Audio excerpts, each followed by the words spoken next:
Salut à toi, bienvenue sur l'infini de l'esprit. Aujourd'hui, on va plonger dans un sujet qui libère tout le potentiel de ton esprit, la discipline. Pas la discipline qui confine, pas celle qui impose des règles draconiennes.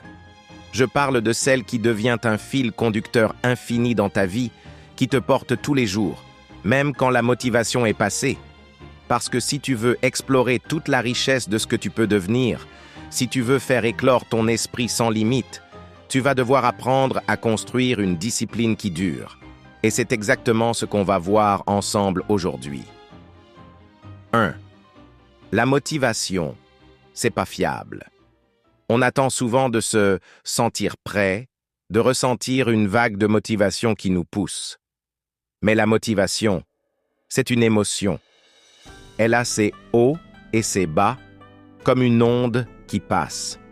Tu peux pas bâtir un cheminement infini sur quelque chose d'aussi instable. Ce qu'il te faut, c'est une routine ancrée, un plan clair, une intention qui vient du plus profond de ton esprit. Quelque chose qui tient la route, même quand tu es fatigué, même quand tu n'as pas envie. Parce que ton esprit a des capacités illimitées. Il suffit de lui donner les bons repères. 2. Commence petit, mais fais-le chaque jour. La discipline qui dure ne naît pas dans l'effort excessif. Elle naît dans la répétition qui s'étend à l'infini. Tu veux développer ta curiosité et lire chaque jour? Commence par 2 pages seulement. Tu veux prendre soin de ton corps pour nourrir ton esprit? Commence par 5 minutes de mouvement. L'objectif, ce n'est pas d'en faire beaucoup d'un coup.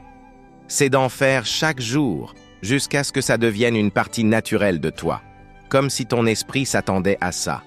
Et plus tu répètes, plus ton cerveau s'adapte, plus la pratique s'intègre à ton être, et moins tu dois forcer, parce que tu ouvres petit à petit la porte de tes potentialités infinies. 3. Crée des repères fixes. La discipline, comme tout ce qui nourrit l'infini de ton esprit, repose aussi sur ton environnement. Mets ton livre sur ton oreiller pour que ton esprit associe ce lieu à l'apprentissage. Prépare tes habits de sport, la veille, pour éliminer les excuses. Coupe les notifications, éloigne les distractions, protège l'espace où ton esprit peut s'épanouir. Tu veux être régulier dans ton cheminement? Crée un rituel précis, une heure fixe, un endroit dédié. Plus c'est clair, plus ton cerveau sait que c'est l'heure de s'activer, de se concentrer, de travailler sur ce qui fait de toi une personne plus forte. Parce que ton esprit a besoin de cadre pour s'épanouir à l'infini. 4. Pardonne-toi, mais recommence. Tu vas rater des journées. Tu vas avoir des périodes où tu ne fais rien. Et c'est complètement normal. Ce n'est pas parce que ton esprit est infini qu'il doit fonctionner sans pause. Le vrai test de la discipline durable, ce n'est pas « est-ce que je rate des étapes ?» C'est bien plutôt « est-ce que je reconnecte mon esprit à son chemin infini ?» La discipline qui dure, ce n'est pas la perfection. C'est la persévérance qui s'étend au-delà des échecs. Tu tombes, tu te relèves et tu recommences. Encore et encore.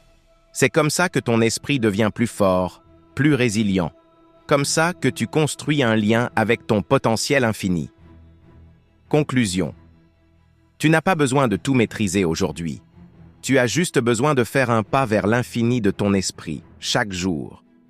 La discipline, ce n'est pas une prison. C'est une porte qui ouvre sur la liberté de devenir la personne que tu es faite pour être.